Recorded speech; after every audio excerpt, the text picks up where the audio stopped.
رسول اللہ صلی اللہ علیہ وآلہ وسلم نے فرمایا، لعل من اقوام من امتی یأتون یوم القیامت بحسنات امثال جبال التہامت بیضاء۔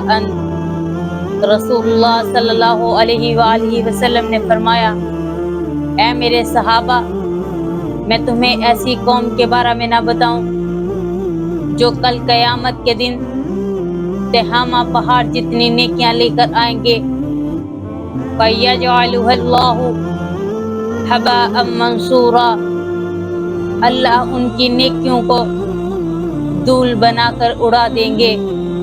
اما انہم اخوانکم ومن جلدتکم، اے میرے صحابہ، وہ لوگ تمہارے بھائی ہی ہیں، تمہارے خاندان میں سے بھی ہو سکتے ہیں۔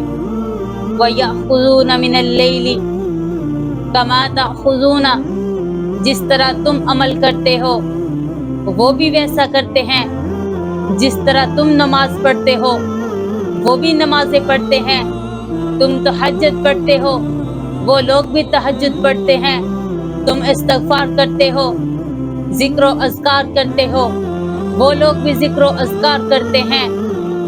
تو فرمایا، لیکنہم اقوام اذا خلو بمحارم اللہ انتہکوها، وہ ایسی قوم ہے جب وہ خلوت میں جاتے ہیں، تم سے علیحدہ ہوتے ہیں تو ان کو موقع مل جاتا ہے، وہ اللہ پاک کی حدوں کو پامال کرتے ہیں، اللہ کی حدوں کو تجاوز کر جاتے ہیں، میرے رب سے ڈرتے بھی نہیں۔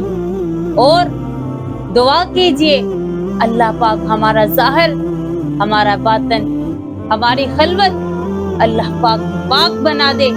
دعا ہے اللہ تعالی ہماری تنہائیوں کو بھی پاک کر دے۔